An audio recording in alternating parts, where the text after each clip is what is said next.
Zekinli yaşları yüze çıkarmak, dersler boyunca okuw maksatnamalaryny özleşdirmek, aýratyn okuyup başarnyklaryny görkezden mektep okuwçylaryny höwetlendirmek, hem de olary halkara bäýatçyklaryna taýýarlamak maksady bilen Türkmenistanyň Bilim Ministrligi tarapyndan ýurdumyzyň mektep okuwçylarynyň arasynda okuw dersleri boyunca eglan edilen Altyn atyryň altyn zekinleri atly bäýatçylaryň döwlet tapgyry geçirildi.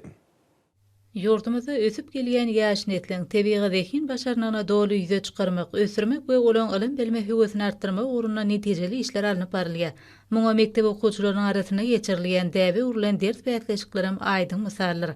Yurdumyzda mektep okuwçylarynyň arasyna eglan edilen Altyn atyryň altyn zekinleri atly bäýatleşiň jemleji tapgyryna gatnaşmagy hukuk gazanan zekinli okuwçy ýaşlar bäýatleşiň düzgünlerine laýyklykda öz saýlan hünärleri boýunça okuyup başarnyklaryny özleşdiren bilim derejelerini görkezdiler we bäýatleşiň maksady arkada prezidentimiziň okuwçylaryň tebigy zekin başarnyklaryny ösürmek, häzirki zamanyň ýokary talaplaryna laýyk derejelikli pikirlenýän ýaşlary terbiýelep ýetişdirmek barada talaplaryny berja etmekden, olary hünäri urukdurmak hemde okuw dersleri boyunca ilmi dörejilik işi bilen meşgullanýan zekinleri ýüze çykarmakdan, höwetlendirmekden ibaret boldy. Ýurdumyzyň umumy bilim berýän mekteplerini okuw derslerini kämil öwretmek, okuwçylaryň tebigy zekinlerini we başarnyklaryny ösürmek, olary hünärleri urukdurmak işleri üstünlikli durmuşa geçirilýär.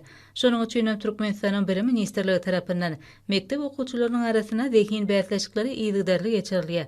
Bu bolsa okuwçylaryň zekin başarnyklarynyň artmagyna, bilimleriniň kämilleşmegine ören oňuýly täsirini ýetirýär. Bäýatleşiň guramaçylykly geçirilmegi hemde oňa gatnaşýan okuwçylaryň zekin başarnyklaryny ihlas bilen aýan edişleri arkada prezidentimiziň ýurdumyzyň bilim ulgamyny kämilleşdirmek boýunça durmuşa geçirgen siýasatnyň oňy netijelerini görkezýär. Bäýatleşige gatnaşýan mektep okuwçylarynyň okuw maksatnamalaryny laýyklykda özleşdiren bilim derejelerini dürli ýumuşlaryň üstü bilen aýan edişleri, bäýatleşiň ýeňijesdiýen hormatly ada eýe bolmagy bildirgen ihlaslary, onuň çekeleşikli geçmegine sebäp boldy.